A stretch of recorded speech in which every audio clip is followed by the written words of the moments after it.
તો નાણામંત્રી કનુભાઈ દેસાઈ ચોથી વખત બજેટ રજૂ કરવા જઈ રહ્યા છે। નવું બજેટ 3,70,000 માફ કરશો 3.70 લાખ કરોડની આસપાસ હોઈ શકે છે। નવા બજેટમાં ગત વર્ષ કરતા 10% વધુ હશે। આજે બપોરે 12 વાગે વિધાનસભાનું સત્ર મળશે અને ત્યારબાદ બજેટ રજૂ કરવામાં આવશે। બજેટમાં મહત્વની જાહેરાત થઈ શકે છે। તો ઇકોનોમિક ઝોન બનાવવા પર સરકારનું વધુ ફોકસ રહેશે। રાજ્યમાં અન્ય 4 ઇકોનોમિક ઝોનની પણ જાહેરાત થઈ શકે છે।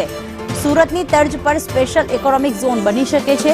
ઉદ્યોગોની સ્થાપના માટે નવી જાહેરાતની શક્યતા રહેલી છે। નવા બજેટમાં ટુરિઝમ સેક્ટર પર ફોકસ કરાશે। આજે ગુજરાત રાજ્યનું બજેટ રજૂ થવાનું છે। વધારા સાથે દર વખતની પરંપરાઓ ગુજરાતના વિકાસમાં નવા આયામો ઉમેરતા જઈ અને દરેક ક્ષેત્રની અંદર અને દરેક સમાજના તમામ વર્ગોનું ધ્યાન રાખતું બજેટ આ વખતે આદરણીય નાણામંત્રી કનુભાઈ રજૂ કરવાના છે। ગુજરાતની આશાઓ અને અપેક્ષાઓ ઉપર હંમેશા ગુજરાતનું બજેટ ખરું ઉતરતું રહ્યું છે।